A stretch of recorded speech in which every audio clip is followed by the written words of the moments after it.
Hello. Good morning. Good morning, everybody. Our program will begin in the next 15 minutes. Please begin to make your way to your seats. Thank you.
Ladies and gentlemen, please be seated. We are about to start the show.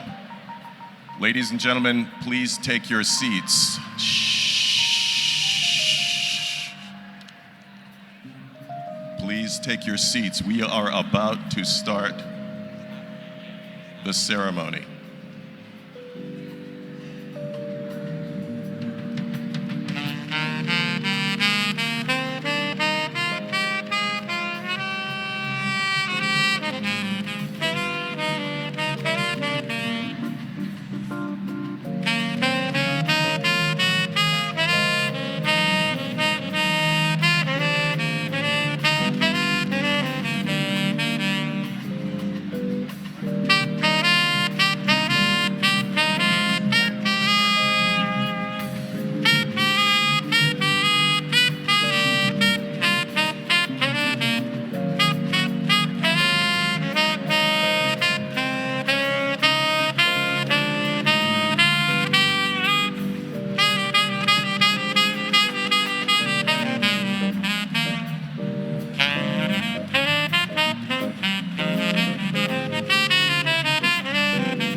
Everyone, please make your way to your seats, please. We're about to begin.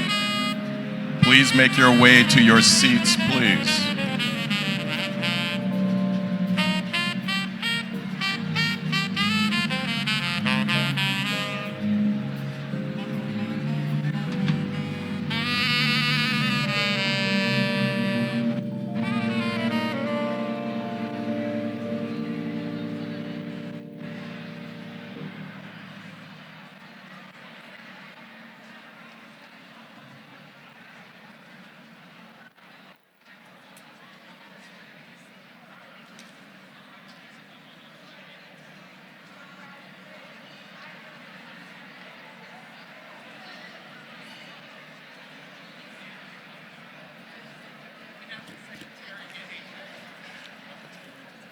Ladies and gentlemen, please welcome COMTO President and CEO April Rye and the Secretary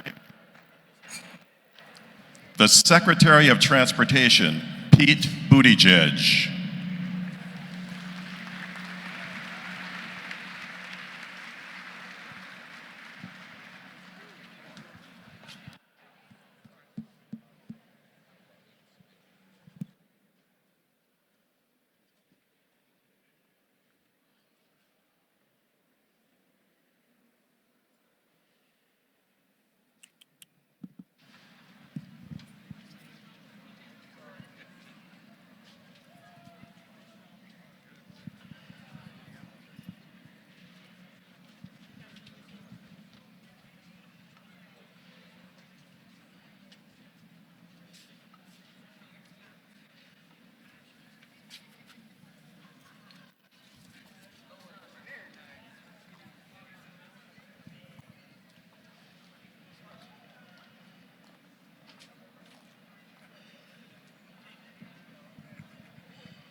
Ladies and gentlemen, please be seated. And help me welcome to the front our 2023 Celebrating Women Who Move the Nation honorees. Henrika Buchanan, National Practice Consultant and Vice President, HNTB. Veronica Castro de Barrera, Chair, Board of Directors, Austin Transit Partnership. Inez Evans, President and CEO, Indigo. Cynthia Guidry, Director, Long Beach Airport. Captain Zita Merchant, Commander, U.S. Coast Guard, Sector New York. Raquel Olivier, CPA, MBA, President, CEO, Olivier Inc., Link Transportation Corporation.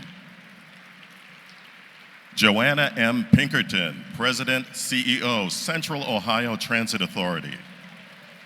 Linda Tran, Director of Public Engagement and Senior Advisor, U.S. Department of Transportation. Denise Turner Roth, Advisory National Business Line Executive, WSP USA. Veronica Vanterpool, Deputy Administrator, Federal Transit Administration, U.S. Department of Transportation.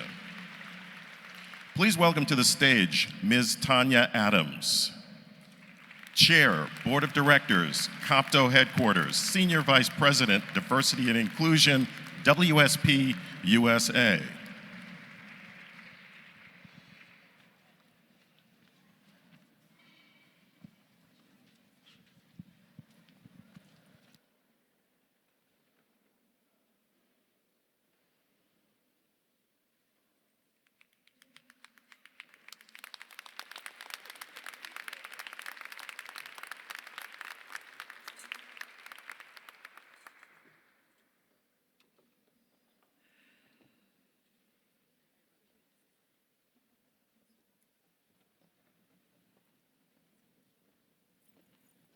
Forgive me for walking a little slow, but please be careful. It's slippery at times in different places in your rooms and at home.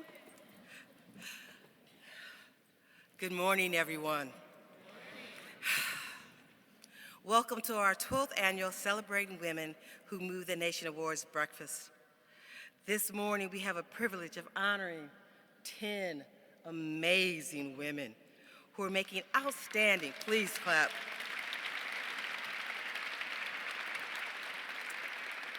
who are making outstanding contributions to transportation and infrastructure industries within their leadership, their integrity, and their dedication to the field. You all look amazing this morning. Look at this room. On behalf of the Board of Directors, I want to say thank you for supporting this organization and being here today to supporting these amazing women. For me personally, this is an event that I cherish and love. Honoring women. I would think that we would all agree that being honored among your peers is deeply meaningful and impactful in your career journey. To date, we have inducted 132 women. That's a round of applause.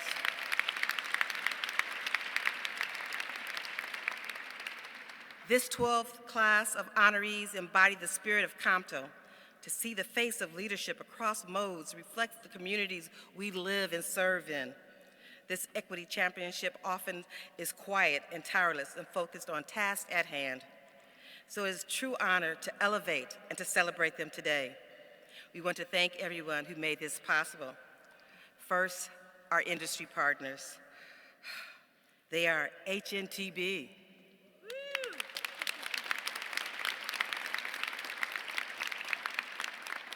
My WSP family.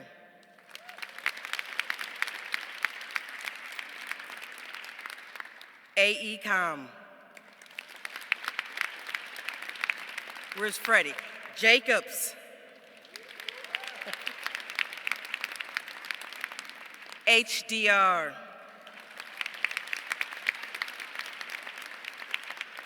Bentley. And our newest partner, United Airlines.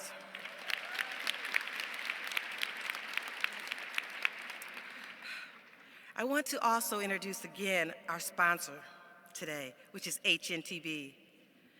Where's Doug at? Doug Mann, thank you. Tom O'Grady, thank you. HNTB has done a lot in the past and in the present, and that means a lot. Thank you for supporting us.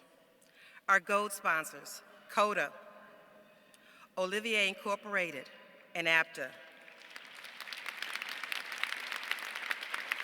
Thank you, Paul, for always being here and supporting COMTO and me. And also we have Mr. Dorville Carter, Chair of APTA here. Thank you, Dorville. Our silver sponsors, MV Transportation, Transurban, Maryland DOT, Jacksonville Transportation Authority. Thank you, Nat, for being here and your support. Road Fox Construction Control Services. Thank you, Joy.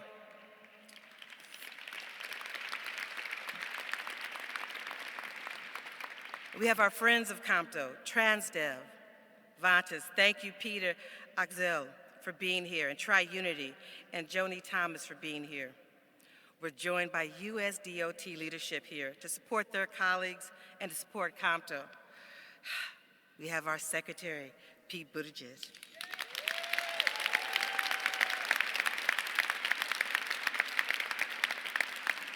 Mind you, from the area of central United States, Indiana and Illinois. Polly Trottenberg, Deputy Secretary.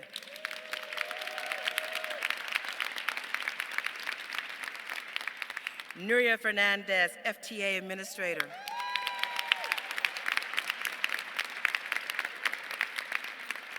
Robin Hutchinson, Administrator for FMCSA.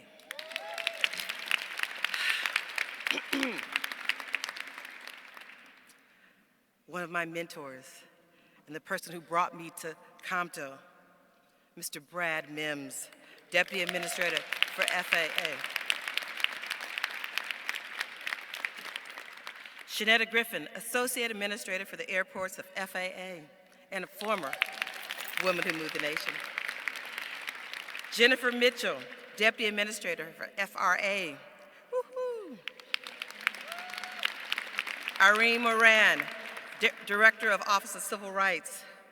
And also with us today, we have the former Congressman Jim Moran, who represented North Virginia for 25 years.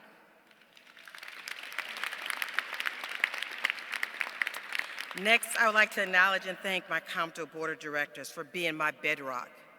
Can you all please stand? A little faster.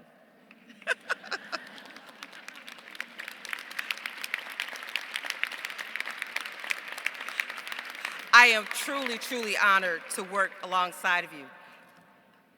Okay, I gotta do another shout for Doug, because I gave you a shout out. COMTO has 37 chapters across North America, run by our phenomenal presidents. Can our Council of Presidents please stand and be recognized?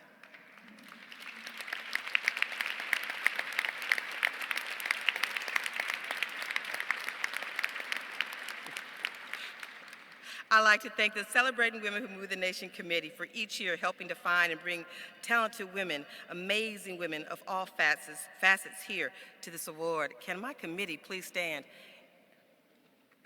And I need you guys to notice there's only one guy standing too, so.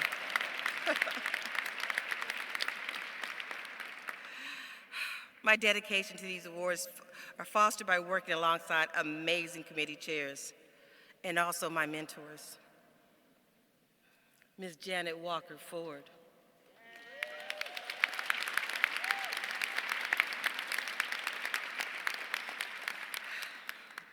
and Ms. Greer Gillis of JTA.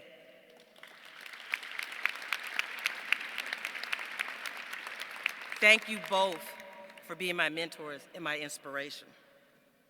And last and not least, but we have our past honorees. I would like to see 132 women stand up, but that may not happen. But can my past honorees please stand and be recognized?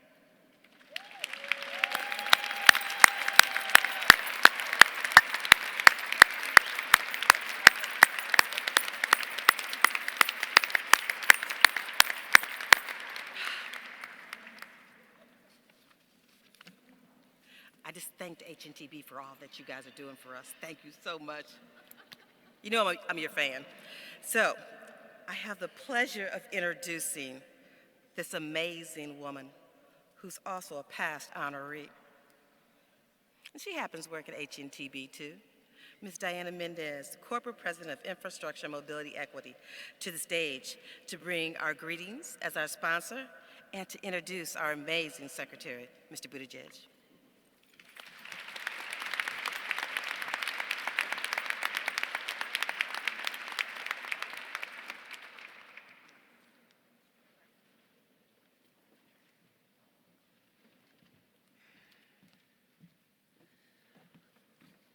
Well, a big thank you to Tanya for her leadership because she moves COMTO every day. Let's give Tanya a big hand.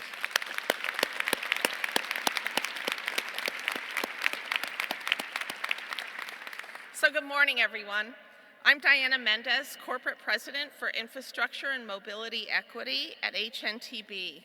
And we are so proud to partner with COMTO as presenting sponsor for the 2023 Celebrating Women Who Move the Nation breakfast. Congratulations to this year's award winners, and thank you all for your extraordinary leadership and all you have accomplished. We at HNTB are committed to supporting our federal, state, and local partners in creating more inclusive infrastructure. We know that by working together, our industry can deliver more equitable access to opportunity to support thriving communities, build new jobs, expand a diverse workforce, and advance generational wealth. And with leaders like this year's award winners and all our past award winners, thanks to you, we are well on our way to creating a more equitable future that lifts up all communities. It is my pleasure now to introduce a champion for equity who is leading the way at the highest levels of government, the 19th Secretary of Transportation, Pete Buttigieg.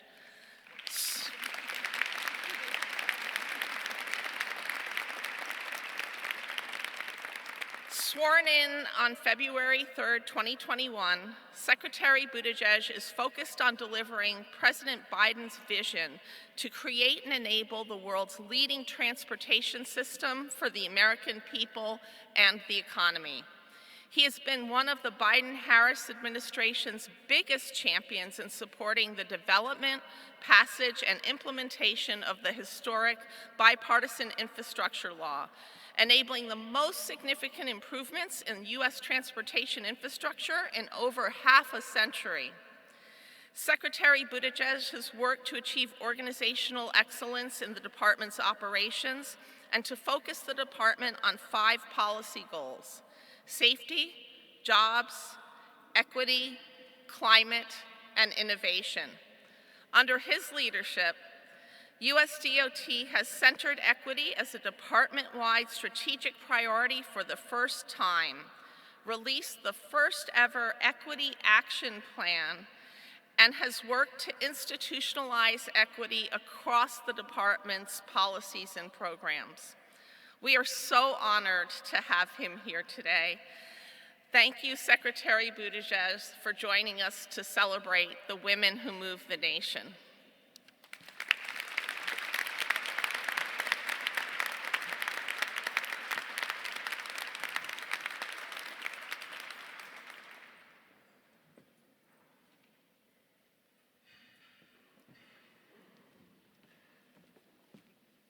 Good morning. And what a pleasure it is to be included in this celebration of women who move the nation. What a pleasure it is to be surrounded by people who care so much about transportation and people who care so much about making sure transportation works for everyone in this country. I appreciate the kind introduction. I appreciate COMTO not just for today, but for all of the work that you do day in, day out to make our transportation systems better than they were. And as we are working to deliver the most significant transportation investments in our lifetimes, I couldn't be more grateful for the partnership that we have formed. Perhaps best exemplified, as you heard in the shout-outs and introductions, by how many people in COMTO leadership and in DOT leadership have been on the other side of the fence or held multiple hats at a time. For example, I want to again recognize Brad Mims, our current FAA Deputy Administrator, former COMTO President, who with his Chief of Staff, Tara, also another COMTO leader, are doing such important work at the FAA. We are gathering at a time that has brought, on one hand, if you look at the last 3 or 4 years, the most ferocious, sustained, and multiple challenges that the transportation system has faced in the post-9/11 era. And on the other hand, the most extraordinary, wonderful set of opportunities that we have had in the post-Cold War era, thanks to President Biden's bipartisan infrastructure plan. That is the context in which this work and these leaders matter so much. And of course, this is part of a great tradition. The honorees that we are celebrating today are part of a proud history of women who have shaped transportation and in doing so have shaped American society. Civil rights heroes like Claudette Colvin and Rosa Parks, whose courage paved the way for the desegregation not only of public transportation, but of the United States of America. Legendary aviators like Bessie Coleman and Amelia Earhart, who inspired generations to take to the skies. Genius mathematicians like Mary Jackson and Katherine Johnson, whose work launched humanity into the final frontier. The history of American transportation is the story of women who have broken boundaries to move our whole nation forward. But today, we're especially grateful for the women who are making history as we speak. Over the past couple of years, I've had the great fortune of meeting so many extraordinary women across the transportation industry. CEOs who have shattered glass ceilings to transform industries.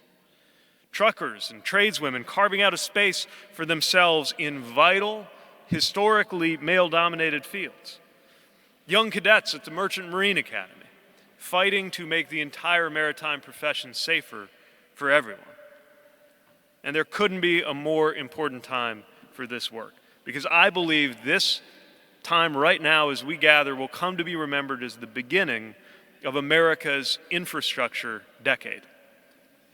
We are building and repairing roads and bridges, expanding public transit, building new trains and buses, strengthening ports and airports, and so much more. Nearly every week, I get to announce a historic new program to modernize the infrastructure that we all rely on, or I visit the site of an inspiring new project that's going to put people to work in good-paying jobs, building the transportation systems of the future. And the leaders that we are honoring here today are doing that incredibly important work to usher in that better transportation future. Leaders like Inez Evans, who connect people with resources and opportunities through safe, accessible public transit. Like Captain Merchant, safeguarding some of the critical links in our supply chain and keeping our economy moving. Or Henrika Buchanan, who has spent entire careers championing safety and advancing equity. It would be impossible to,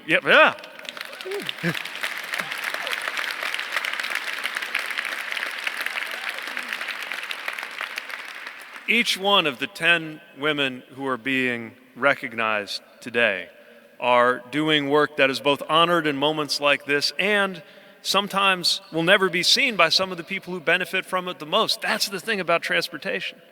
That's the thing about public service in general, but safety work in particular.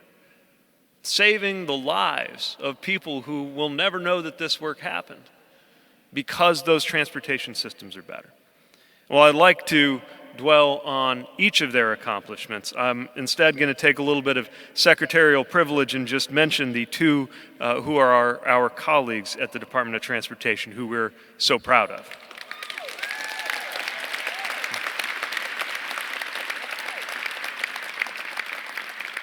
Veronica Vanterpool, as Deputy Director of the Federal Transit Administration, is at the center of implementing the largest federal public transit investment in American history.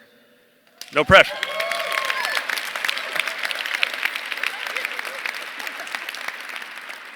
And as our Director of Public Engagement and Senior Advisor, Linda Tran, has helped to forge and sustain the partnerships that are so essential to making sure that we build good things well and that we benefit everybody along the way. We're so thankful for your work.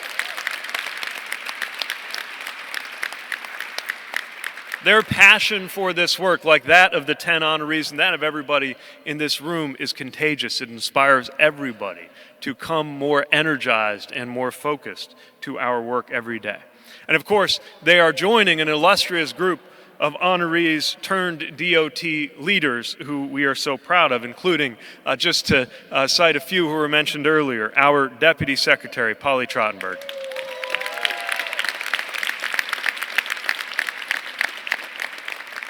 Nuria Fernandez of the FTA, Shanetta Griffin at FAA,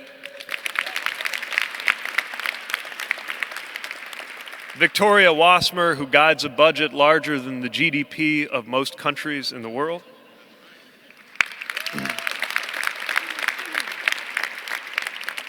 and so many others. We're talking about the kind of leadership that is going to see to it that transportation, which, let us be honest, has sometimes not been an instrument of equity or opportunity for all, this time meets its potential to lift everybody up, to tear down barriers, and to make our time one in which wealth gaps close and opportunity opens. That is what is at stake in the day-to-day work that our honorees and that so many of you do. So as we honor their achievements, as we recognize Women's History Month, and as we look ahead to what the rest of America's infrastructure decade will bring, and we know there will be more challenges we can't even guess the shape of right now, that these leaders and all of us will have to confront. We do so knowing that there has never been a stronger field of leadership to make sure that it is done the right way. And for that, I thank these leaders, I thank you for helping us to recognize them, and I thank you in advance for all of the work that we're going to be doing together. Thanks very much for the chance to join.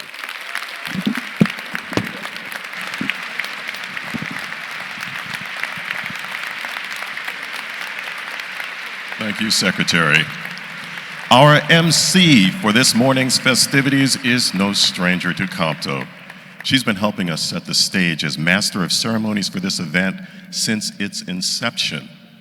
Doris McMillan is the President and Chief Strategic Officer for McMillan Communications, Inc., a full-service marketing communications and public relations firm based in Washington, D.C. metropolitan area. This minority business has served government agencies, nonprofit organizations, and Fortune 500 corporations for more than 30 years. A veteran journalist, newscaster, and producer, this communication strategist has decades of experience, including posts at major market radio stations and cable news networks. Join me in welcoming to the stage Doris McMillan.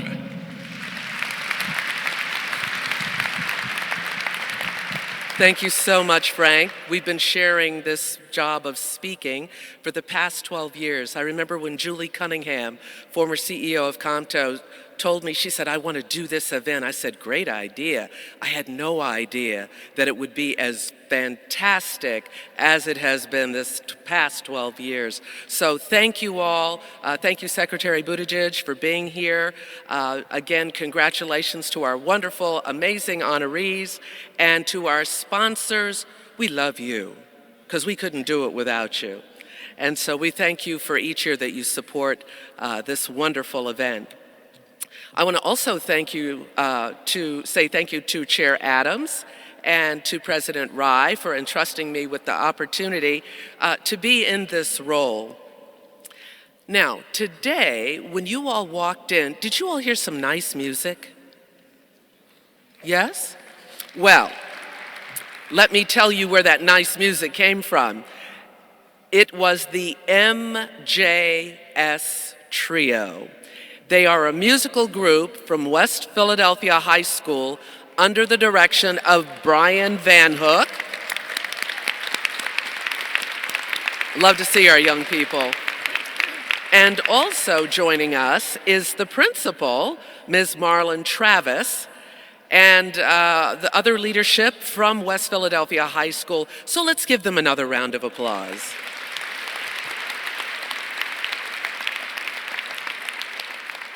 For the past 12 years, we've been coming together for this very inspirational event. It's an opportunity to pause, take a moment of reflection, and give gratitude for all the things that we cherish, including the opportunity to celebrate these amazing honorees. And we want them to smell the flowers now. We're grateful for all that they've done. So, I never want to be the one to stand in the way of a good meal.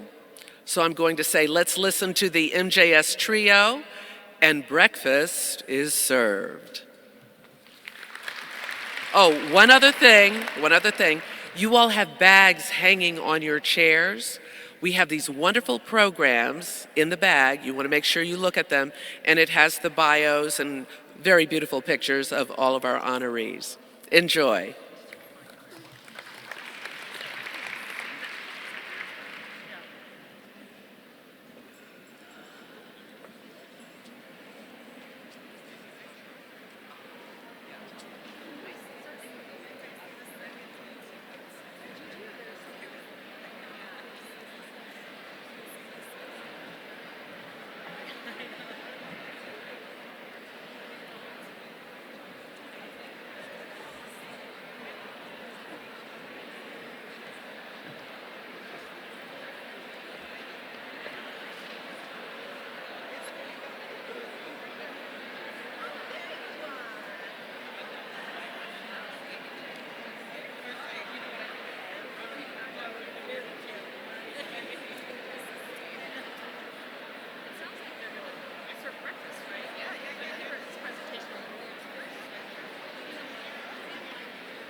How'd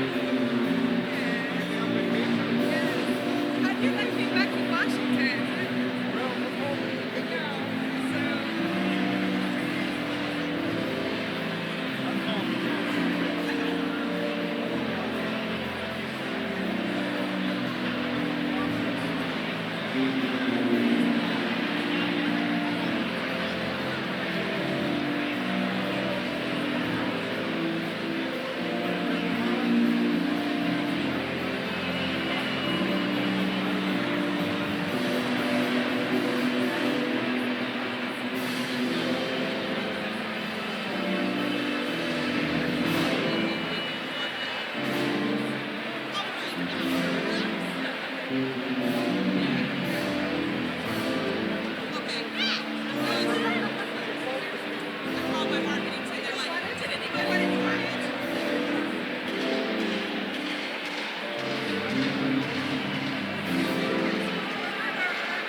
Ladies and gentlemen, I just want to let everyone know that we're going to resume in about 5 minutes. 5 minutes. So please find your way back to your seats. We're going to start again in 5 minutes.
Ladies and gentlemen, as we begin our award ceremony, please welcome back to the stage Ms. Doris McMillan.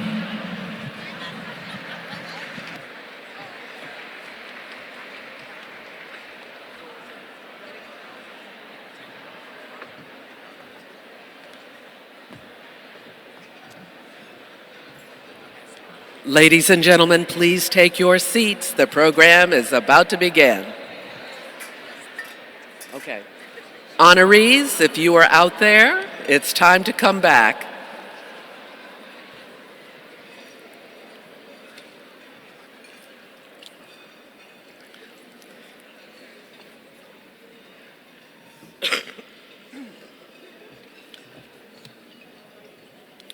Our honorees are making their way back to the table.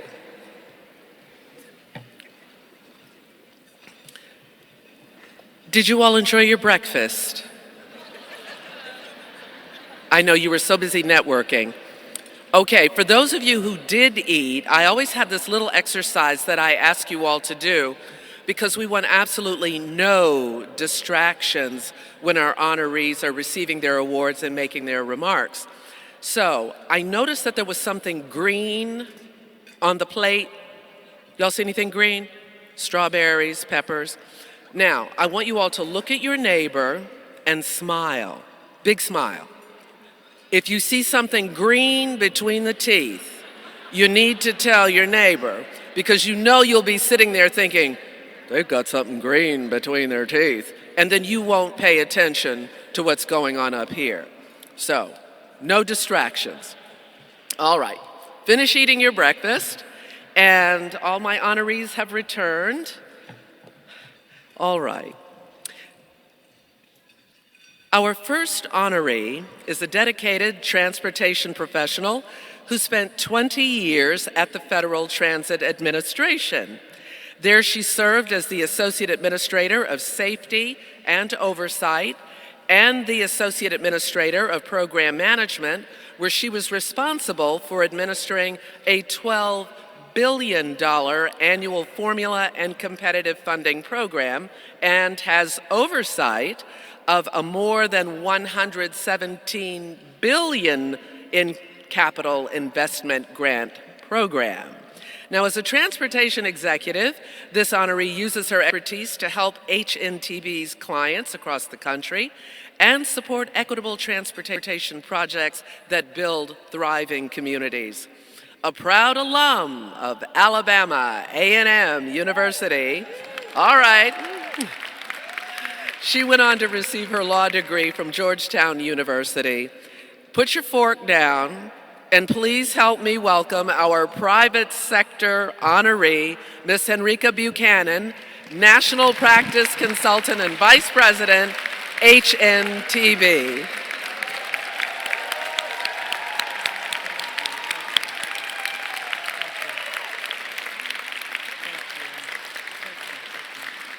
Thank you.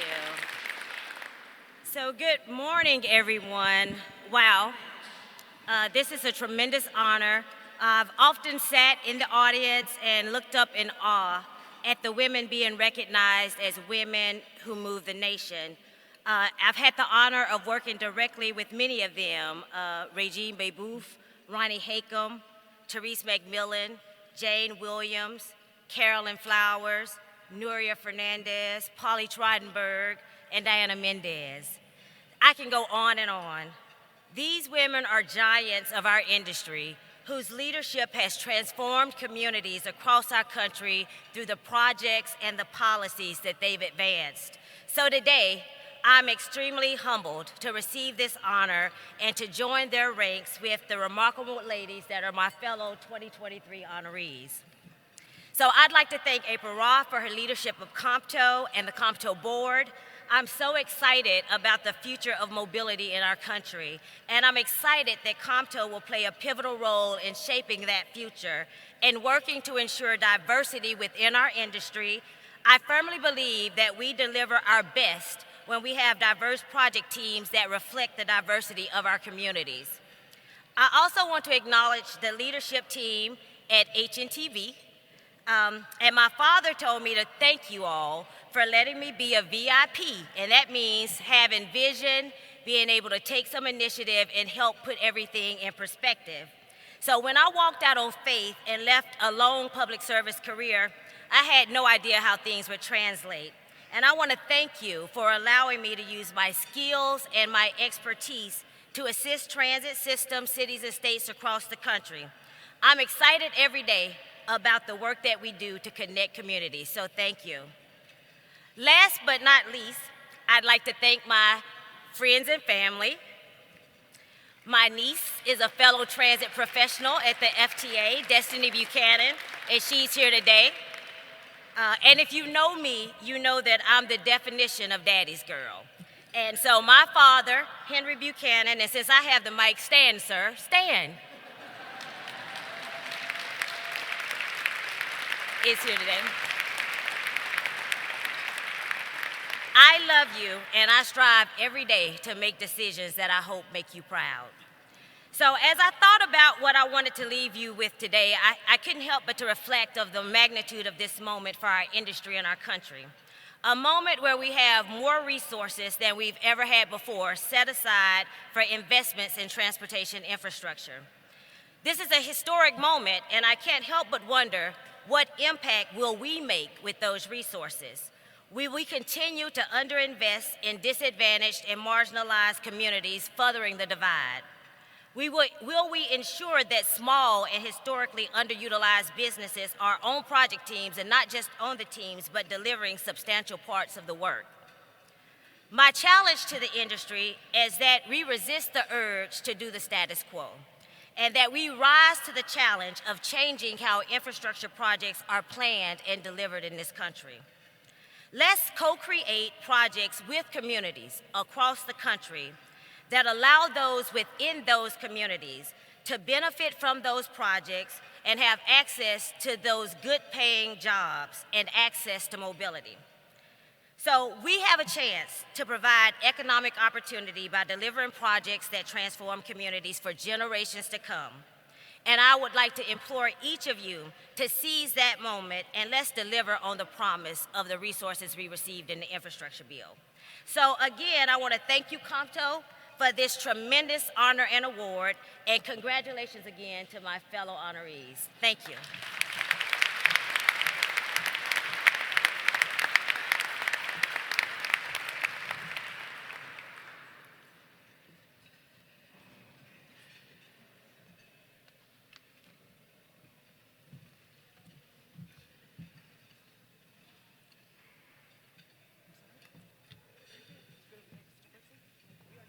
Take a picture? We already took it. Oh. They've done the housekeeping. All right. Our second honoree is a visionary architect who's devoted her career to designing and managing public investments for more equitable urban environments that foster transit-friendly communities. This honoree was appointed to serve as the board chair of the Austin Transit Partnership, which was responsible for implementing the voter-approved $7.1 billion investment for policy goals, safety, jobs, equity, climate, and innovation. In his first year at the department, he prioritized supporting the development and passage of President Biden's signature bipartisan infrastructure law.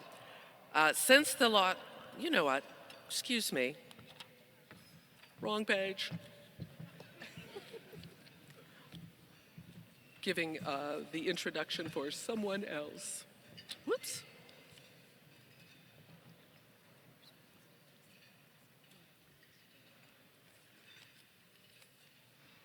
Say, who moved my cheese? Who moved my page? All right, our second honoree is a visionary architect who has devoted her career to designing and managing public investments for more equitable urban environments that foster transit-friendly communities.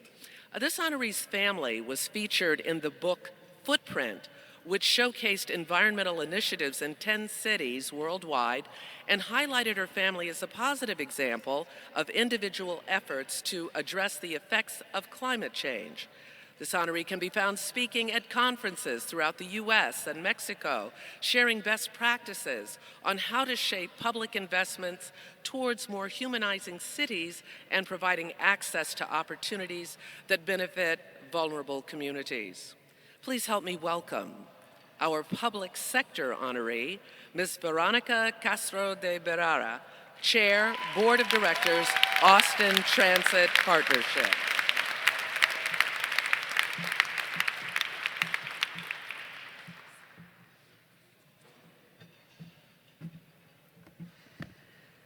Good morning, everyone. Buenos dias.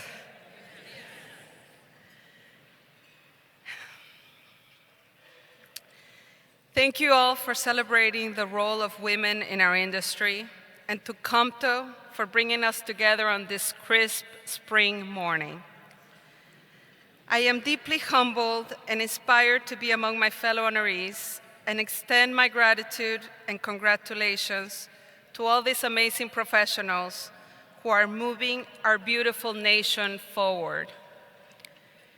I am honored to receive this award, especially during Women's History Month.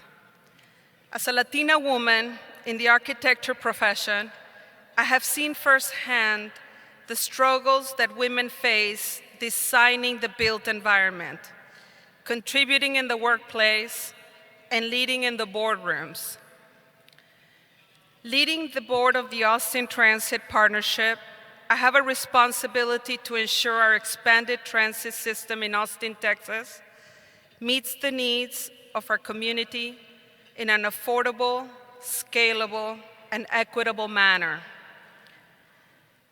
But I'd like to tell you a little bit of my genesis in this field. Growing up, I had the privilege of being raised in a safe and pedestrian-friendly city in the heart of Mexico. This was thanks to the trust my parents had in their own community to help them raise their children. Fast forward to the year 1986, and I found myself at the age of 13 in a new country with my mother and two of my siblings, working to survive in a very difficult and very different environment. The most challenging part of those years was coping with the sudden decline in my mother's health and the reality that we depended on a car for survival, while living in a disconnected suburb of San Antonio, Texas. All the while, my older two siblings worked 3 jobs to support our family with limited resources and with no public transportation nor employment nearby that we could walk to or ride a bike to. This dramatic contrast at such an early age was the catalyst of my career in designing the architecture of mobility in the hopes of creating the architecture of community. I believe that people's dreams and aspirations should not depend on a car to become a reality. As a mother and an architect, I believe that we have a deep responsibility to design spaces that promote healthy living, protect our environment, and foster a community where we care for one another. It takes a village to raise a child and care for our elders. The architecture of mobility is about recognizing that mobility is a human right and that our streets are our most generous, vast, and important foundation for creating a healthy and prosperous society. And we all know in this room especially that public transportation succeeds when it's prioritized and the urban fabric reflects an easy, beautiful access to it. Let's remember that 100% of humans, and each one of you in this entire room, 100% of us are pedestrians. First and foremost, pedestrians.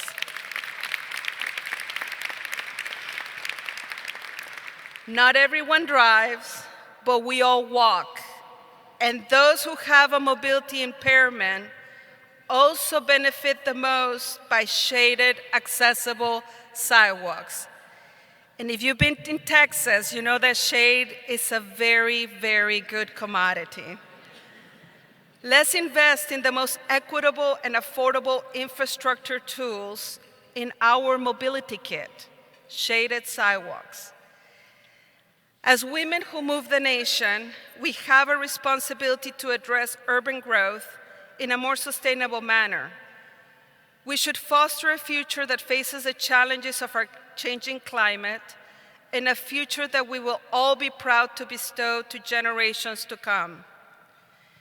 Lastly, I want to thank COMTO once again for this honor and dedicate this award to my family who are here today, including my children. They're very easy to find. My daughter has purple hair. My son has a bun, and he wore a suit, and I'm so proud of them being here.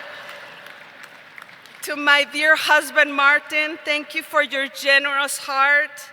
To my mentors, colleagues, and friends who nominated me for this award, this recognition inspires me to continue serving my beloved community. I celebrate you, wonderful women who move the nation one step at a time. Thank you for your continued commitment to inspire, enhance, and move lives. Thank you.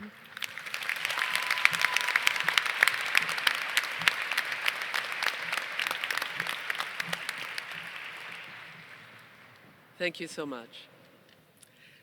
Our third honoree is a professional engineer licensed from the state of California with 30 years of planning and engineering experience.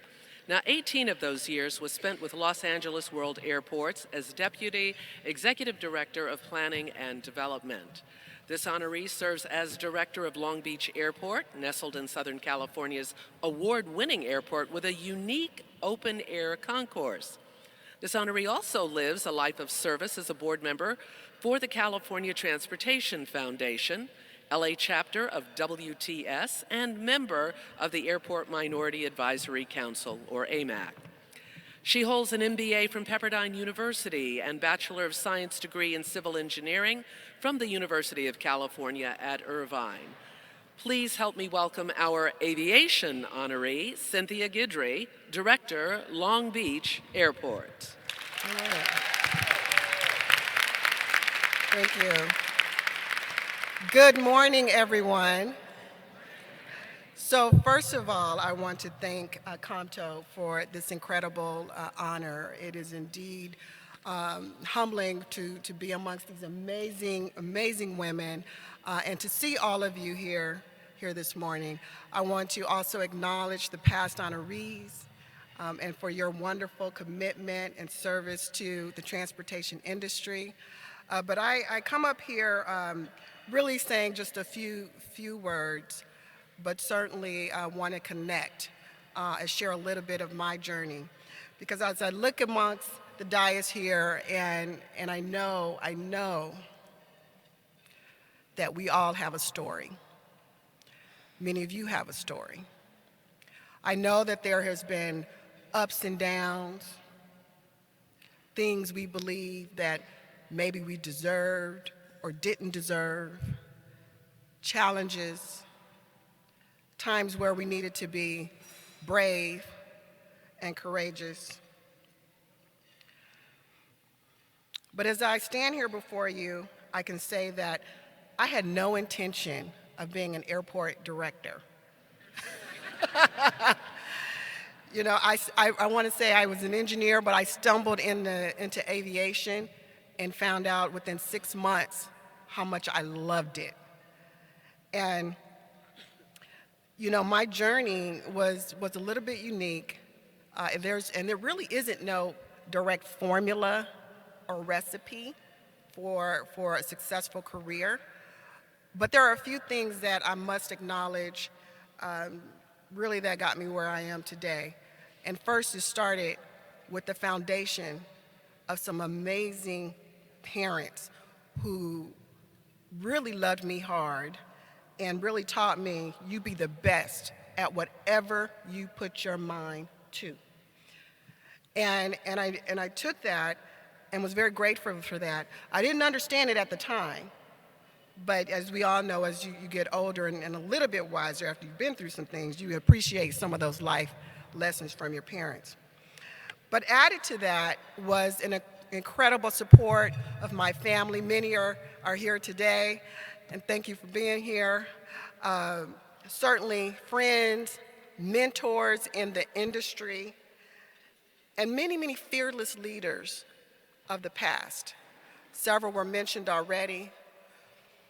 But men and women who dared to be first, who were courageous enough to be first, but not wanting to be last, who really paved the way for many of us here today.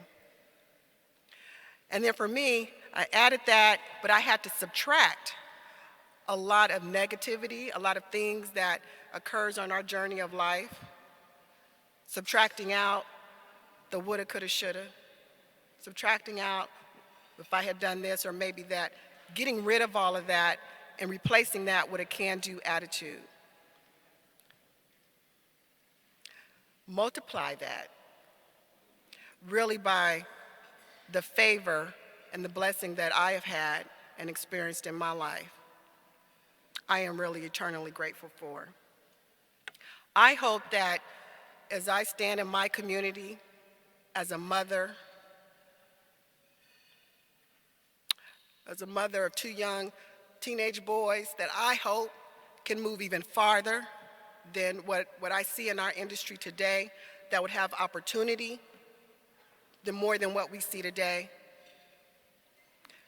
That's what I hope to serve and impact and inspire. Certainly my community as well, the community that I live in. I'm very grateful for the city of Long Beach, my local community, and my Los Angeles community for supporting many of minority leaders in the transportation industry. And I'll just say this, there is not enough aviation leaders of color today.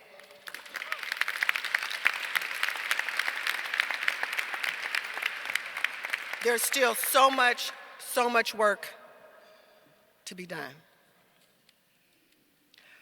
But I'll end again by thanking COMTO and the incredible leadership of the organization, the support that you just don't provide to leaders, but also to several businesses, to our youth. And I hope together we can encourage, we can further educate, and we can further inspire the next generation of leaders. Thank you, COMTO.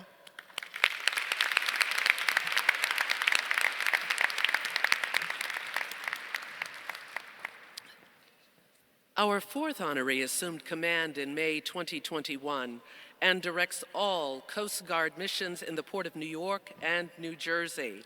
She is responsible for ensuring the safety and security of one of the nation's busiest and most economically important port complexes.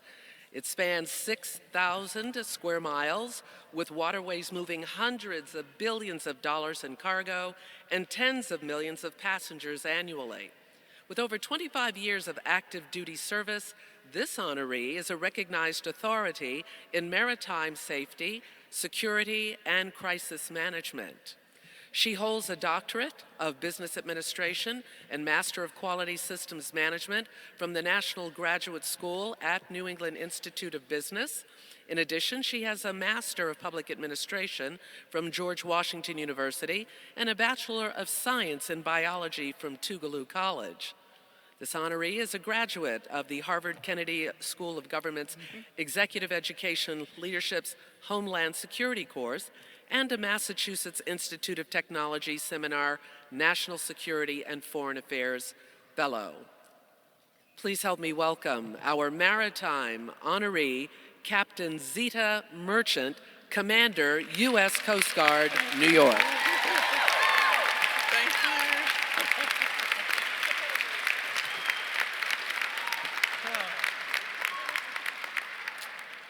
It's something like once you get here, you get emotional. Like when you're there, not so much. But thank you so much. Thank you to COMTO National Board of Directors for this tremendous honor. It gives me great pleasure to be recognized as one of the 2023 honorees and be among such amazing women who are leading and advancing America's transportation industry. Let's give them another round of applause.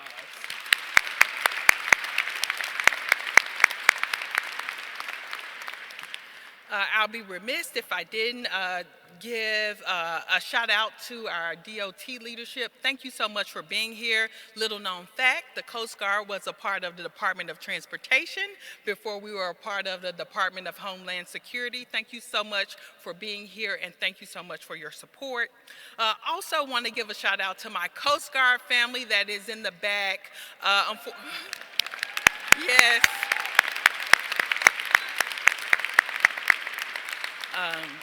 They always support, and also COMTO New York leadership, thank you so much for the nomination.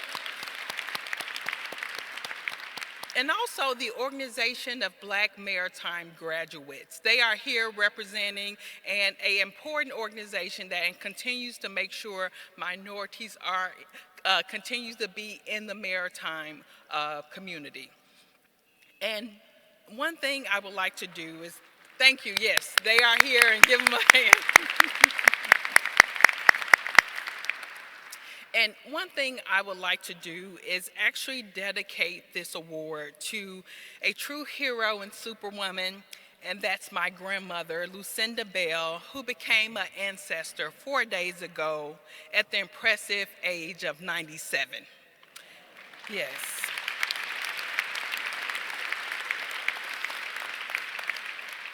While my family could not be here, I really appreciate everyone coming out to support me, and my family wanted me to be here. Because if my grandmother was still alive, she would be watching online and cheering in her wheelchair, saying, "Go Zeta." That's my little Zeta. So even in her final moments, she, thank you, she's here, she's here. But even in her final moments, she displayed the same strength and courage that she instilled in me that has prepared me for this moment. In my role as the commander of United States Coast Guard Sector New York and captain of the port, I represent a maritime community that facilitates the free flow of over $5.4 trillion worth of commerce in our waterways. It is truly an honor and a pleasure to ensure the safety, security, and the sustainability of our waterways in New York and New Jersey. As the first minority and only the second woman in this position, I am tremendously passionate about COMTO's mission because representation in transportation matters.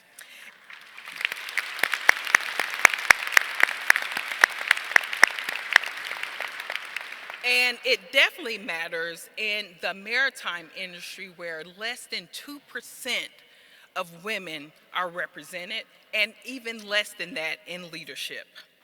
But as I reflect thoughtfully on Women's History Month, the vision of COMTO's, the accomplishments, both past and present, of the women honored here today with this award, I am reminded that we are leaders and we are seekers, and we are guides through unblazed trails.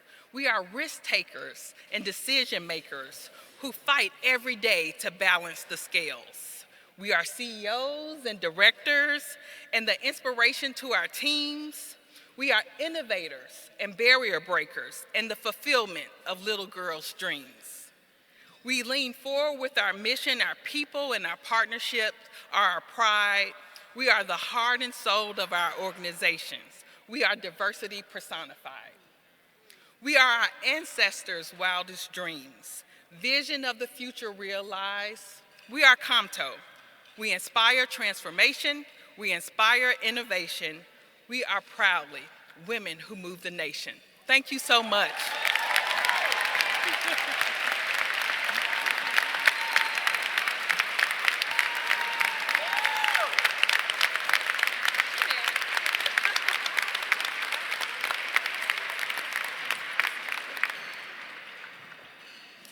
Thank you.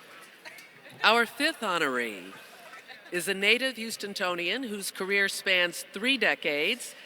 This honoree received her dual undergraduate degree from the University of Houston with a BBA in accounting and management and her CPA license from the state of Texas. She holds an MBA from Texas A&M's University's executive program, and she started her own CPA practice, Olivier Inc., in 2002. In 2020, she founded Link Transportation Corporation. It's a micro transit operations company. It's currently serving the Dallas area rapid transit. And her team touts a 4.9 out of 5 customer service rating since its inception. Please help me to welcome our historically underutilized business honoree, Raquel Olivier, President, CEO, Olivier Inc., and Link Transportation Corporation.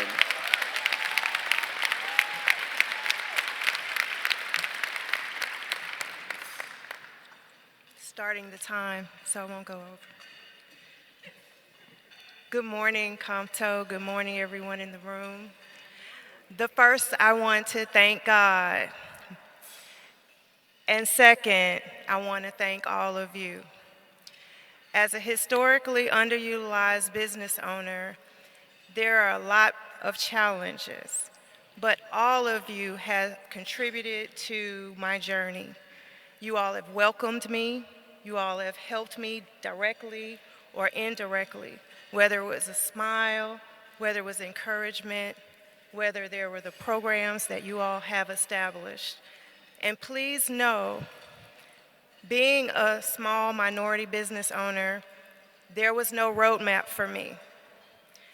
I was a young girl growing up in an urban community in and around the Fifth Ward area, if you all want to be a little more specific, and recognizing that there were not a lot of opportunities for me growing up. The only industry that we had in my community was waste management, or the school district that was employing people in my community. And so one of the things that was a dream of mine was to eventually be empowered enough to create opportunities for other people in my community. And I am very blessed to be able to say that right now, my organization has a project right in the heart of my community. And we have been able to employ so many of them. I think that the part that has made my journey the most beneficial has been the support of my family. I have been motivated by my son, who has been with me from day one. He has been my motivation because I was a young mother, and he was right there with me. We slept on the floor in offices. We moved a lot. And my mission was to make a better life for him. And so with all of your help, all of you, I have been able to hire more than 130 people. I have been able to start a whole entirely different company because of the chance that my client took on me, MV Transportation. They have allowed me to be a microtransit operator with the support of DART, and we hire 43 operators. We run 16 zones, and we manage 23 vehicles in the fleet. So I say to you, it is because of all of you that I have been able to gain the opportunities to bridge the gap between you all and my community. And every day I work hard with a mission of creating opportunities for other people who don't tend to get them. Because when I was that young girl that only had a dream of being a business owner, I didn't have a roadmap. I didn't have someone that I could go to and ask, hey, how do I get to this? How do I do that? But you all, when I came to COMTO, you all embraced me, and you all opened up the door to my APTA family, to my WTS family, to my new LIT family. And so I just want to welcome, indeed, indeed. I also want to make sure that you all understand that we take a striving look at our employees because we provide emergency relief funds, we provide opportunities, we provide housing, we pay for things that when they run into concerns, because we know they are the heart of our business. And I am so blessed to be here with my family, my team. If you all would please stand. My mom is in the audience. She is my chief praying officer.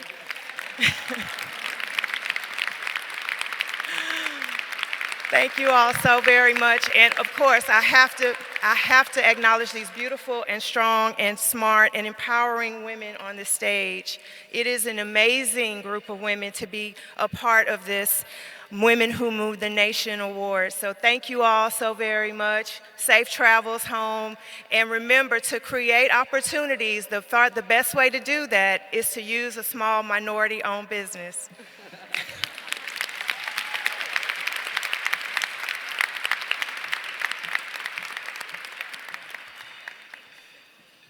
Our sixth honoree oversees the Regional Mobility Organization, providing services to Columbus and Central Ohio with a service area covering 562 square miles across 5 counties and serving 1.4 million residents. With over 1,000 employees, this honoree's agency provided more than 19 million passenger trips in 2019.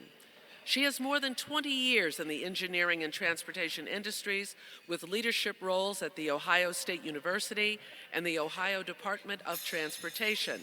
She was responsible for targeting transportation investments to support economic growth in the manufacturing and tech sectors of Ohio. Please help me welcome Public Sector Honoree Joanna Pinkerton, President and CEO, Central Ohio Transit Authority.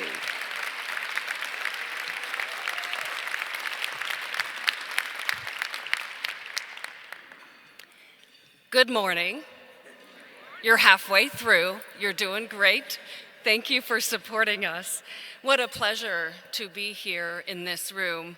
I appreciate that we're all here gathered to celebrate the women who are making things happen, but I appreciate COMTO for taking time to acknowledge the work that women do behind the scenes. I think April said it last night. A lot of this happens without you knowing. So taking time to honor and celebrate one another really is a blessing, because what we are doing now and where we must go as a nation to change mobility for everyone, I believe we all believe in that. That's why we're here this morning. I do want to acknowledge the table of my friends, family, and allies, my husband Jeff and my son Grant, and Deputy CEO Emil Williams, who has a special role in the state of Ohio. Yes, you're clapping, it's okay. Everyone loves Emil. And our entire team, a lot of times we call our organization Team CODA. And Team CODA is made up of our employees, but also our allies. We have representatives from Senator Brown's office, and Representative Kerry's office, and Representative Beatty's office. We have people from the automotive industry, tech consultants sitting at our table because they're part of our team. And it takes all of us to make this happen. In our board leadership, my former board chair is also a COMTO woman who moves the nation awardee, Trudy Bartley, who really is the one who said, we have to change mobility in Central Ohio, and CODA's the one to do it. My current chair, Craig Treniff, who has been steady during the last couple years, guiding us through some of the most difficult times in our nation's history. And our vice chair, Marlon Moore, who is committed to his passion of helping us equitably make the largest investments in transportation in the state's history over the next decade. We appreciate you a great deal. You know, each of us gathered here today cares about mobility in some form. If you're in the industry or if you're an ally and a supporter, it means a lot that you're here today, because that means you care about one of the most important facets of life, and that's movement, the ability to move. If you have the ability to move, you can do just about anything. If you do not have the ability to move, it can have devastating impacts on your life. And that's what this room is all about, is making a more equitable future moving forward when it comes to mobility.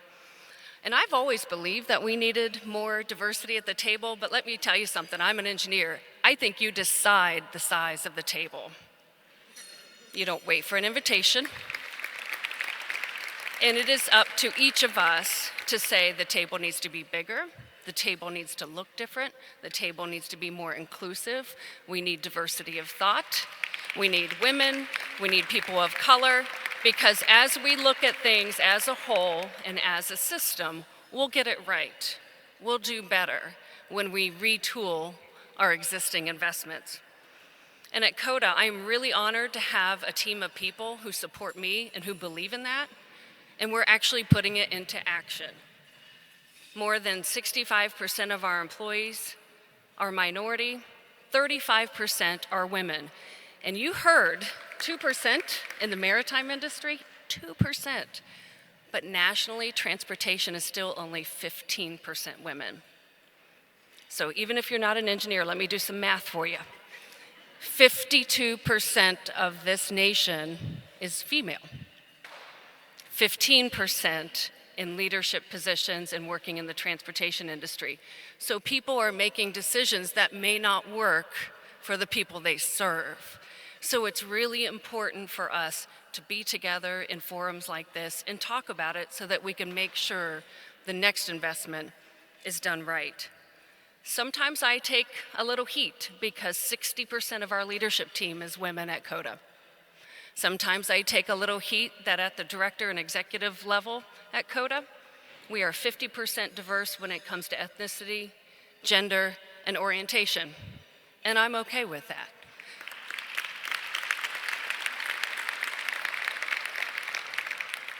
We have a really incredible board who pushes me and also supports me as we look at how our community is changing in Central Ohio and how we can make more equitable investments. It results in a lot of community conversations where we learn things about school systems, where schools need transport, so we create pass programs for students, where we understand how we can use technology to close equity barriers and make sure that those who are in need or in life transition can have access to discounts to access transportation and transit. I mention all of these little things because I think it takes all of us in this room to think about your role in mobility, whether you work at a mobility agency or as a consultant or whether you're here as an ally. It's a system and it's important. And when I look around this room and this stage of amazing women, it really thrills me. This is kind of like the one day off where you get to think, wow, we all do care and we're all working towards the same thing. We're here and we're supported by COMTO and each of you to celebrate where we are, but also where we have to go. I want to thank COMTO and each of you, but I also want to leave a takeaway. I took a little note. Our secretary said 2 words that just opened my mind. He said, opportunity opens. So we don't have to define that, but it opens for each of us or for someone we don't even know. So your takeaway is make sure you do something. Know that your work matters, your words matter, and you can have an impact to make sure that opportunity opens for someone else besides yourself today. Thank you.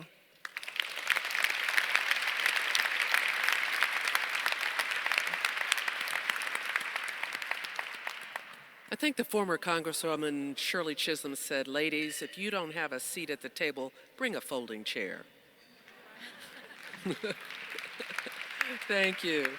Our 7th honoree is a longtime organizer and communicator with over 2 decades of experience across politics, policy, and communications. This honoree has launched national and international initiatives, shaped the narrative around historic moments, and built and scaled groundbreaking organizations. An Obama administration political appointee and DOT veteran, this honoree served as a CBS News political contributor in the 2016, 2018, and 2020 cycles and regularly appeared in national and international media. Please help me to welcome Public Sector Honoree Linda Tran, Director of Public Engagement and Senior Advisor, U.S. Department of Transportation.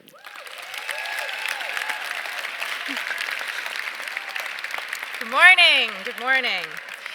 A colleague recently told me that I never met a microphone that I didn't like.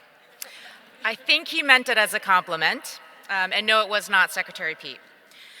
It's true, I don't usually get nervous in front of a crowd, but I have to say I was extremely nervous. My husband, who's sitting here, can tell you. And I'm extremely emotional. I've never received an award before in 25 years of professional life and multiple rounds of public service.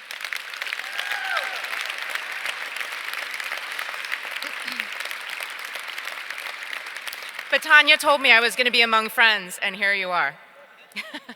I'm such a novice that it took my brilliant colleague and dear friend, Veronica Vanterpool, to tell me that I would be making a speech today. So that's what's happening. And What a truly moving and I'm just so grateful to be here with all of you and to see the faces that are in this room, especially when I look at this table of incredible women that are in front of me. The boss took some of my thunder, but I will still call out Deputy Secretary, our two-time honoree, my colleague, Dawn Tucker, the unbelievable FTA Administrator, Nuria Fernandez, and I know Shanetta was here a little bit earlier. My other colleagues who are here, Robin Hutchinson, my ride or die, and Jennifer Mitchell, who is the Deputy Administrator of FRA, who has been dealing with a few things the last few weeks, I can tell you. As our former COMTO leader and our other colleague, Deputy Administrator Brad Mims would say, representation really matters. And to have these women on stage, to have these women leading, means so much to me, and I hope it means something to you all as well.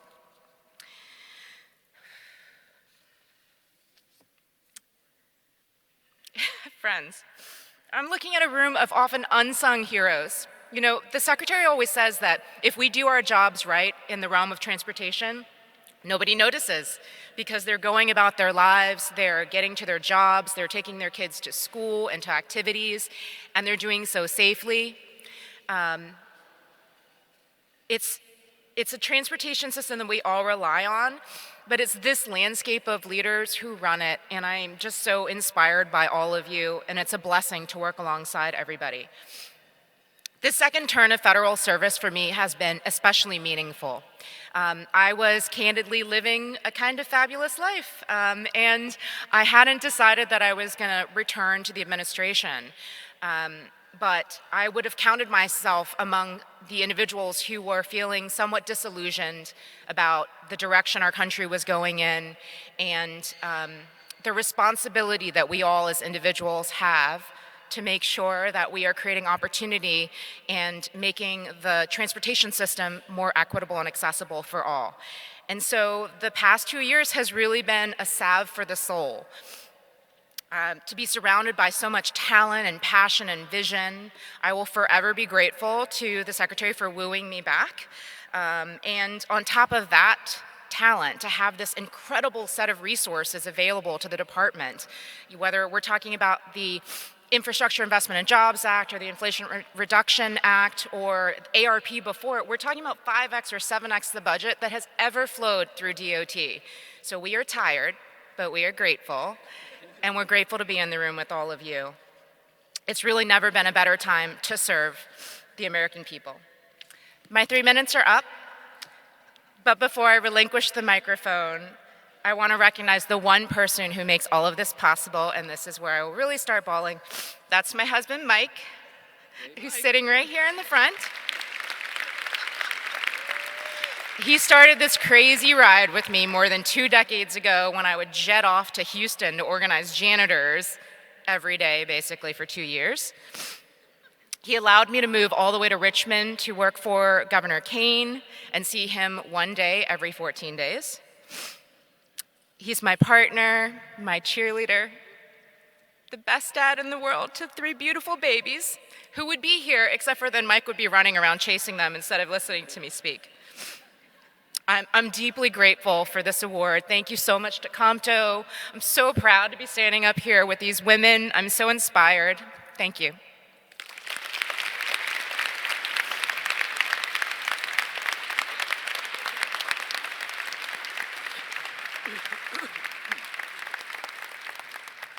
Thank you.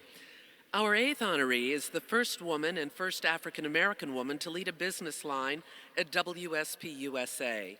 In this role, she directs the firm's strategic advisory services across all market sectors.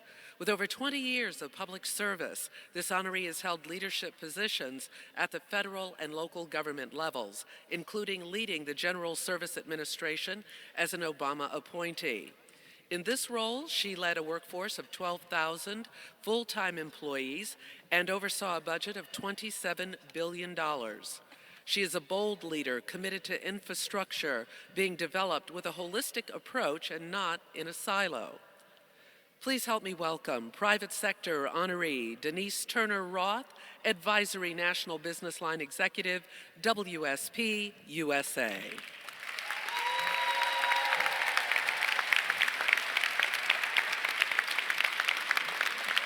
Thank you. Thank you, WSP family. It's good to see you all. This is such a beautiful room, and what a wonderful, wonderful setting for us to be in.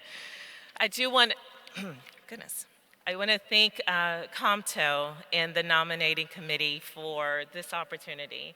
It is really and truly amazing that we stop and take this moment to recognize the work that's happening, and especially, as you've heard, women that are moving the nation. It's wonderful to be here with these amazing honorees, and I appreciate just having this moment with you today. I want to also recognize my family members that are with me, especially my mother, Lorraine Johnson, and my husband, Chip, and my son, Connor, who I'm pretty sure is missing a test today, but he'll make up for it when he gets back. I'm also fortunate to have a representation of my career here with me. Congressman Moran, that was my first job out of college, working for him, and he's been just a stalwart and support. Thank you very much, Congressman. Also with me is Katie Kell, Katie is actually the Deputy Administrator for GSA. So if any of you have been watching the FBI headquarters saga, ask Katie all sorts of questions. I'm sure she loves that. And of course, before I went to GSA, I was city manager. And there's always someone who is really behind the leaders in any room. And for me, that was Mary Vigue, who is here with me. She's Assistant City Manager for Wilmington, North Carolina. And I am just super proud of you and all that you've done. I also want to thank two special women, Tanya Adams, Madam President. Thank you for your leadership and representation, both for COMTO, but also at WSP. You've been a welcoming support. I very much appreciate that. And Janet Walker-Ford, thank you, of course, Janet. She has been, for I know others in this room, but for me, just a professional guide, a mentor, a friend, a colleague. I very much appreciate you. Thank you so much for everything that you do and your leadership in the transportation and mobility industry. It is really important and significant. As I was thinking about today, I was thinking of how life comes full circle. So for those of you who are not from DC or haven't made your way, I grew up in Anacostia in Southeast across the river. Yes, definitely clap for Southeast. I am glad to see the investment that is starting to happen there, but it has not always been that way. And I was fortunate to actually watch my mother go through a program in which she earned her GED as well as trained to be a bank teller. And that is the type of public-private program that I wanted to have as a part of my career. That was something that I wanted to create as I move forward.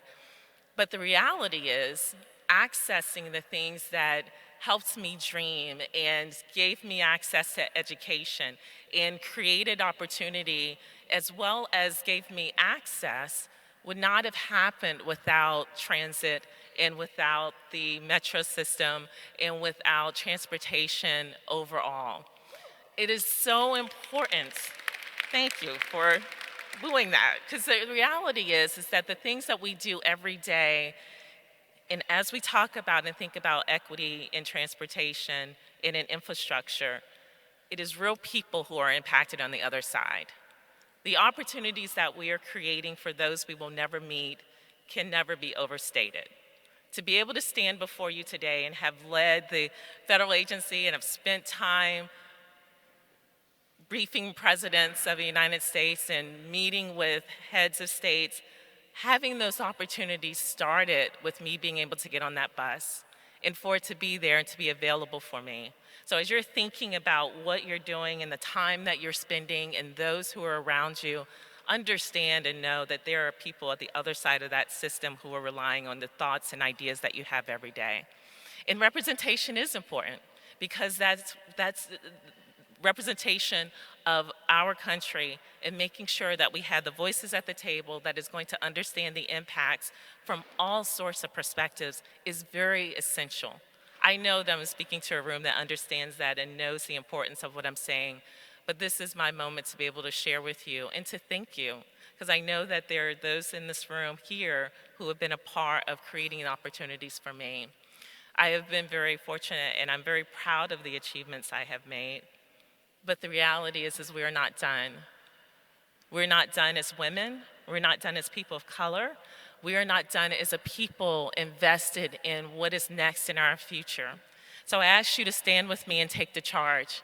And take the charge to commit to continue what you're doing today and every day. At WSP, I had the chance to create the Equity Center of Excellence. That's a great title, but the reality is it's there to remind us and to remind everyone that we will achieve excellence, but it's only by being equitable, and it's only by staying committed to the steps that we're taking every day. Thank you very much for this time. I appreciate it, and I look forward to seeing all of you as we go forward. Bye-bye.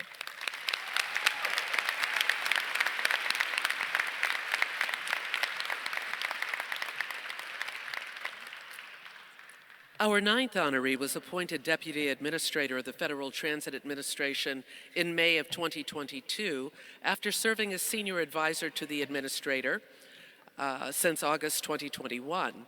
In this role, she coordinates and provides executive and strategic direction on FTA's priority areas and represents FTA in many forums and working groups. This honoree has over 16 years of experience in advocacy, policy, media, communications, public outreach, coalition building, and issue campaigns. In December 2022, this honoree completed the inaugural Presidential Leadership Workshop of the Biden-Harris administration. It was a 5-month leadership development program for senior-level political appointees serving the administration. A native New Yorker of Puerto Rican descent, born and raised in the Bronx, this honoree is a proud mom of a Rutgers University graduate working in the supply chain and logistics sector. Please help me welcome Public Sector honoree Veronica Vanterpool, Deputy Administrator, Federal Transit Administration.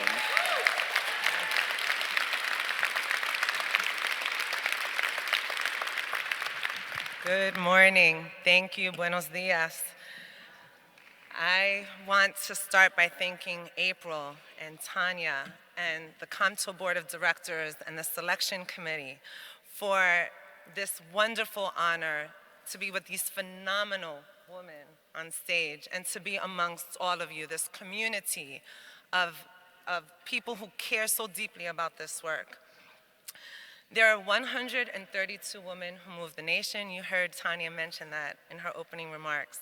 And I'm humbled to be in the company of previous awardees, such as FTA Administrator Nuria Fernandez, USDOT Deputy Secretary Polly Trottenberg, DOT colleagues such as Victoria Wassmer, Jennifer Mitchell, Shanetta Griffin, Dawn Tucker, and DOT alums such as Carolyn Flowers, Jane Williams, Bryna Helfer, and of course, my current co-awardee, Linda Tran, whose formidable tenacity is coupled with great warmth and spirited fun. Today's event is not just an acknowledgement of our professional contribution. It's a celebration of life's journey and all the experiences that shape us as professionals, moms, daughters, friends, partners, mentors, and all the other roles women balance every day. We all have a journey, and I want to share some snapshots of my journey. Using just a few stats, numbers, we at FTA like to tell our story with data. So here's a bit of my story. 3.2 million, that's the population of Puerto Rico, where my roots were sown, cultivated, and nurtured every day by my loving parents, Jose y Yolanda Maya. Today's award is as much a celebration of you as it is of me. Raise your hands. Gracias por el amor y apoyo que siempre me han dado. 1.4 million, the population of the Bronx, my beloved borough, rich with culture and grit, full of people who are resilient and proud, home to the Bronx River, New York City's only freshwater river, and Pelham Bay Park, 3 times the size of Central Park. Yet our neighborhood on Castle Hill was not lush green, but concrete gray. It was realizations like this that led me to double major in environmental policy and political science. 3, the number of buses I took each way to high school in the Bronx, valuing the freedom and independence public transit gave me. Transit was my mobility, as it is for the 57% of Bronx commuters who rely on public transit to get to work. 27%, the percentage of Bronx residents living in poverty who are most reliant on public transit. 1993, the year I got my CDL and started driving a 40-foot bus around, central New York. That blue bus allowed me and other college students and employees to live off campus without a car. 1999, the year I graduated with my master's after working on a thesis examining the correlation between one's physical environment and mental health. 2000, the year my son was born, and the year I decided I would stay home for 3 years and put my career on hold. 15%, and we've heard this statistic already, the percentage of women who make up the transportation workforce, despite women making up 47% of the workforce. 2007, the year I entered the transportation field, joining a small, scrappy advocacy nonprofit in Manhattan. Also the year I began to understand how transportation funding reflects priorities and now how those priorities are reflected or not in budget lines and capital programs. 2 and 5, my subway lines from the Bronx into Manhattan, where my average daily commute was 65 minutes despite the trip being 18 miles. 113 million, the number of transit trips in rural areas. This is a small slice of the transit pie, but for rural communities, these are critical connections. I learned that when I launched an on-demand microtransit service in rural Delaware. 3,630, the number of transit projects supported by FTA in your communities last year. 108 billion, the amount of funding provided by the bipartisan infrastructure law that supports greener buses, accessible rail stations, new transit corridors, and grant programs that reconnect communities and create safe streets for all. In the US, 26% of people live with a disability. 12% of US residents live in poverty. 55% of transit riders earn less than $50,000 a year. Nearly 43,000 lives were lost on America's roadways in 2021. 430,000 people are employed by public transit. 84% less carbon dioxide is emitted because you are taking a subway. This is why transit is so important. At FTA, we improve America's communities through public transportation. And I work with the best team, including Administrator Nuria Fernandez. Nuria, thank you for supporting, developing, and investing in me. You knew I could do it before I did. I am humbled to be on your team and witness your powerful grace every day. Shout out to my FTA family, Paul Kincaid, Subhash Iyer, Veronica Macbeth, Matt Welbus, who show up every day caring about this work. Thanks to my DOT family, Kala Wright, Coral Torres, Robin Hutchinson, Cordell Schachter, Irene Marion. A special thanks to Deputy Secretary Polly Trottenberg for your support, guidance, and confidence. I blame you for one of the best opportunities you made happen. Thank you for your friendship and advice. As I close, I want to wrap up my story with 2022. Last year was a capstone year in my life. I settled into a new life in DC. My parents celebrated their 50th wedding anniversary.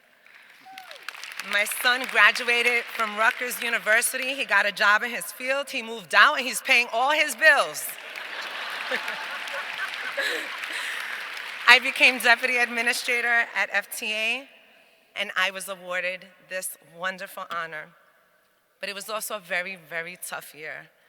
But it reminded me that with faith and trust and love and confidence, the path ahead is never to be feared. Just step on it. These are the experiences that shaped me, inspired me, motivated me. This award recognizes I am more than a transit professional. I'm a mom, I'm a daughter, I'm an advocate, I'm a friend, I'm a mentor. And I bring all of those roles into this work. Thank you, COMTO, for acknowledging them.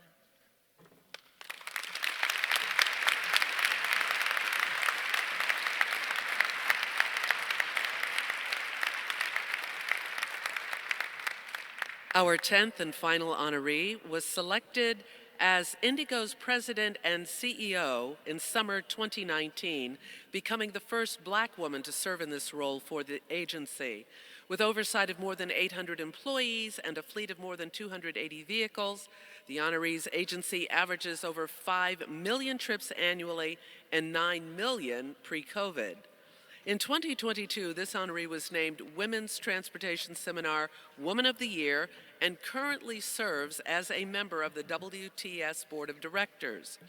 This honoree serves as a board member for American Public Transit Association, APTA, the Keep Indianapolis Beautiful Board, and the American Heart Association's Executive Leadership and Circle for Red Committee. She is proud to call Texas her home with her husband and 4 boys. Please help me welcome our 2023 Shirley DeLibero Woman Who Moves the Nation honoree, Inez Evans, President and CEO, Indigo.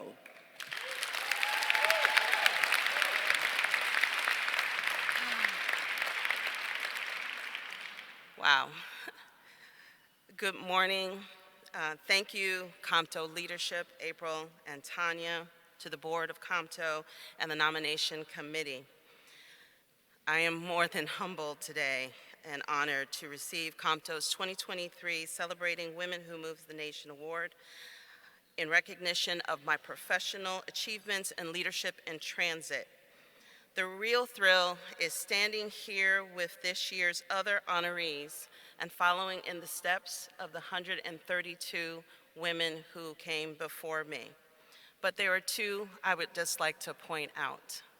Dr. Beverly Scott and the Honorable Nuria Fernandez, FTA Administrator. Both have been my bosses and my mentors, and I would not be here today if they had not sowed seed into me. So this moment is very humbling, and I want to be clear that this award is not about Inez Evans. This is and has been a remarkable team of individuals who have stood beside me and stand beside me to make this possible. This is about a team effort. This is not a lonesome achievement. Because for any one of us that have stood upon these grounds, focusing on individualism would have stopped any forward momentum. For as servant leaders, we focus on the path of others. We focus on what can and will change the face of our community, and we focus on the possibility of what can and will occur. Consider this. Shirley DeLibero poured into me with the whisper of words in the wind with one speech, clearly altering the path that I would take in my life. At that speech, when she was done, I knew exactly what I wanted to do, what I wanted to be. This was no longer a job. This was going to be my career. I was going to run a transit agency. That seed had been planted in me. So I challenge you to see that seeds can be defined as the people who receive information, the people we work with, the people who we mentor, the community, that next generation. But seeds need things to grow. The things that nourish me didn't come from a bottle of Miracle-Gro. But consider that it was the things that people said, things that they said to lift me up and to hold me down. My failures, setbacks, those closed doors, the people who said I couldn't or no. That was the dirt that covered this seed and nourished inside of me.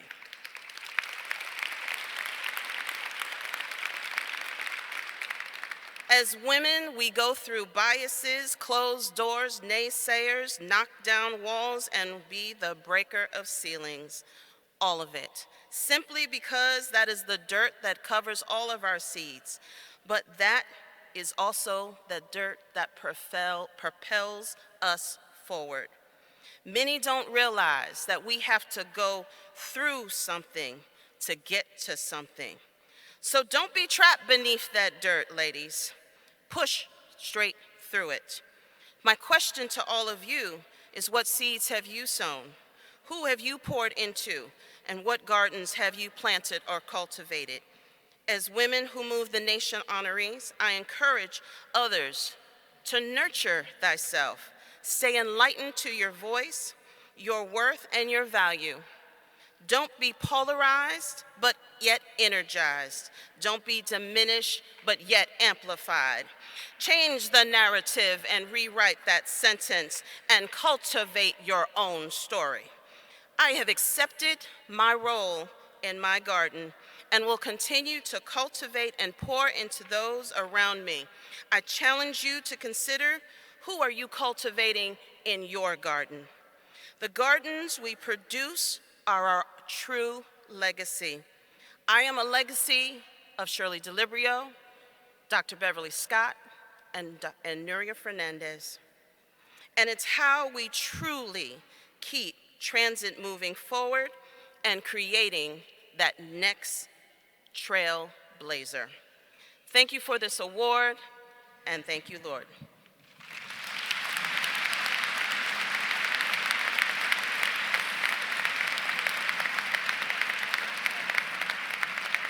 Let's give them one more round of applause.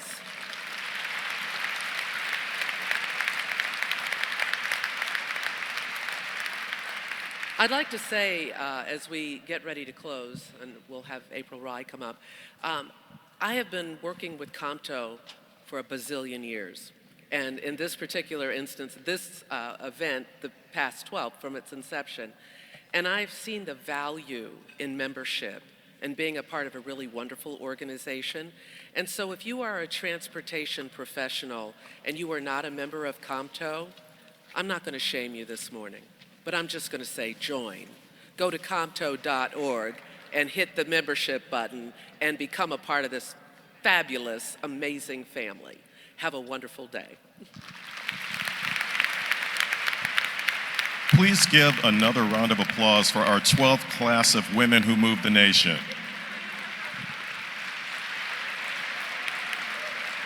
Bringing our closing remarks, please welcome to the stage COMTO President and CEO, April Rye.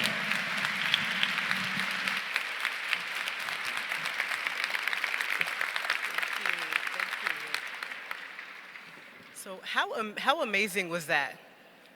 It was amazing. I am so full, and I didn't eat. I'm full of inspiration at these amazing women. You know, we couldn't do what we do today without some of our allied partners, and I wanted to take a moment just to thank those partners for always supporting us that are in the room. We're all in the same fight for equity. So I really wanted to thank the leadership of APTA, ASHTO, Latinos in Transit, WTS, Mineta Transportation Institute, and all of our other allied partners for always supporting this event. It really means a lot, so thank you.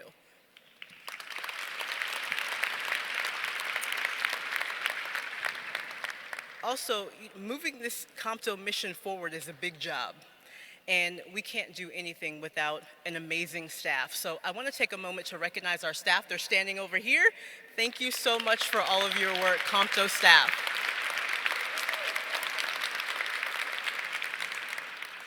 Also, this year, we had very, very special volunteers from Jack and Jill of Prince George's County. Thank you so much for helping us out this morning.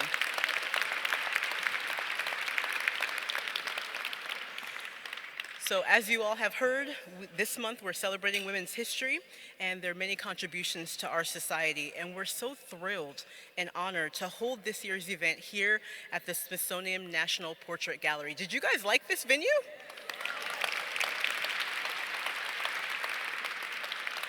Really appreciate the natural sunlight. Wakes me up in the morning. But before you leave today, I want to tell you that the Smithsonian has opened up their gift shop early just for us. So get some fun trinkets. There's also some amazing portraits that you're going to want to see. The official portrait of Miss Michelle Obama and Mr. Barack Obama are here. Also, the 4 justices, celebrating the first 4 female justices of our Supreme Court, is here. So stop and see that if you can before you leave. We have been so fortunate to have an amazing master of ceremony since we began this event, who herself is a dedicated women business owner. Please give it up for Doris McMillan.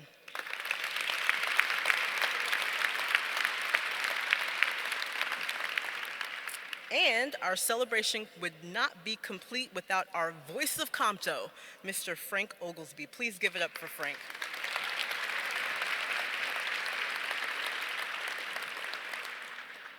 Lastly, is there anybody in this room who is from the great state of California? Oh, a couple of you in the room. Well, we are thrilled to host our 52nd National Meeting and Training Conference in Los Angeles this year after over 3 decades. So we're really excited to go back to the West Coast. That's going to be July 8th through 11. We hope to see you there. Registration is going to open next week. Please give one more round of applause to our amazing class of our 12th class of women who move the nation.